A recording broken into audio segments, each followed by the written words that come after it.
Good evening. My name's Carly, and welcome to my final project. For my rhetorical theory, I decided to do care of the self. But first, I'd like you to take a moment to shut your eyes. Ask yourself, when was the last time you paused out of this crazy, chaotic life and asked yourself, how am I doing? Do I feel okay? Do I still feel like I know who I am?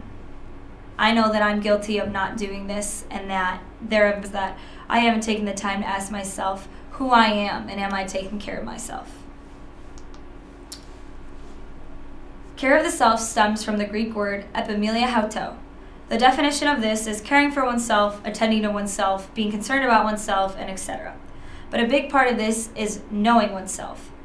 Caring for the self has been interchangeably understood as knowing yourself or caring for yourself. And the Greek translation for know yourself is gnocchi soton. Socrates is the man behind this theory. He felt like it was his duty from the gods to encourage others to take care of themselves and not neglect themselves. He was condemned by other Athenians. His accusers and judges did not agree with his views, and this caused conflict. Socrates told his accusers that he was not ashamed of the life that he led and that he was proud. He also said that he would still refuse to lead a different life even if it meant he would be acquitted. A quote by him: "Dear friend, you are Athenian, citizen of the greatest city, more famous than any other for its knowledge and might, yet you are not ashamed for devoting all your care to increasing your wealth, reputation, and honors while not caring for or even considering your reason, truth, and constant improvement of your soul." This is the historical context of the term care for oneself. But honestly, how relevant does it sound today after I asked you that question, that our society is so fast-moving and so asset-seeking tangible things, and you want your wealth, you want your status or your reputation more than you want internal awareness, happiness, and consideration. Once again, he felt commanded by the gods with the task of stopping people and saying, "Please attend to yourself." Now, the man behind the wonderful article that we got to read in class and that I got to learn about Socrates and this theory from was Foucault. He's by far not a straightforward man and was definitely challenging in this assignment. I did not anticipate taking him on.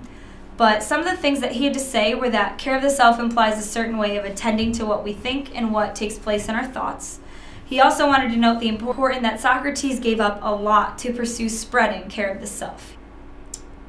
He had no shot at a political career, he didn't gain a lot of wealth, nor did he have a lot of popularity. But Foucault also says that philosophy is about truth. We cannot see the ultimate truth that's out there right now. He wanted people to change themselves and adjust their perspective to seek truth. Now, if you think about rhetorical theory, one of the biggest unanswered questions of rhetorical theory is there an ultimate truth and can we access it? So really, the relevance to rhetorical theory and caring of the self, this is the foundation to that question. How we attend to ourselves and how much we know ourselves really determines if we can even begin to answer the question about truth.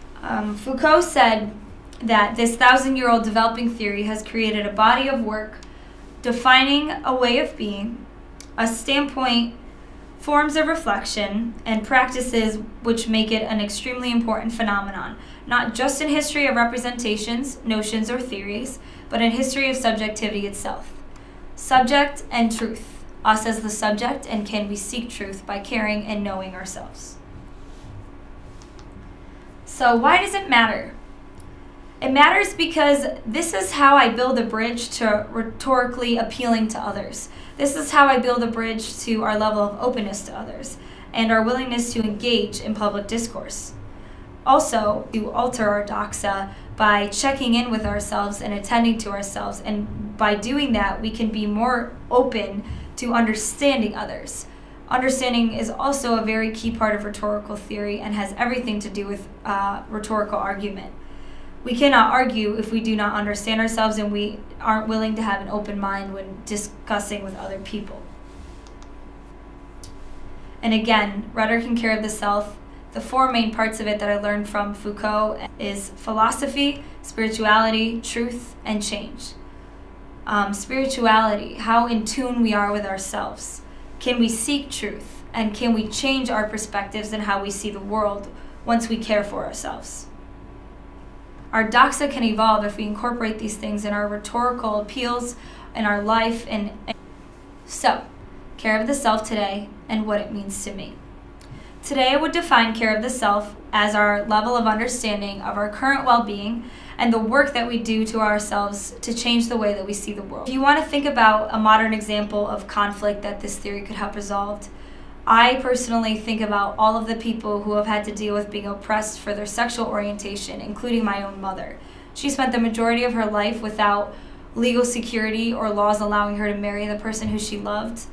But she always told me, Carly, I'm never going to let laws or lack of protection define who I am. I know who I am, and I've had to come to terms with knowing myself and taking care of myself. And it doesn't matter what the rest of the world has to say. They may be in conflict with your views, but progress will always be made if you lead life with an open heart and an open mind and self-awareness. Thank you for your time.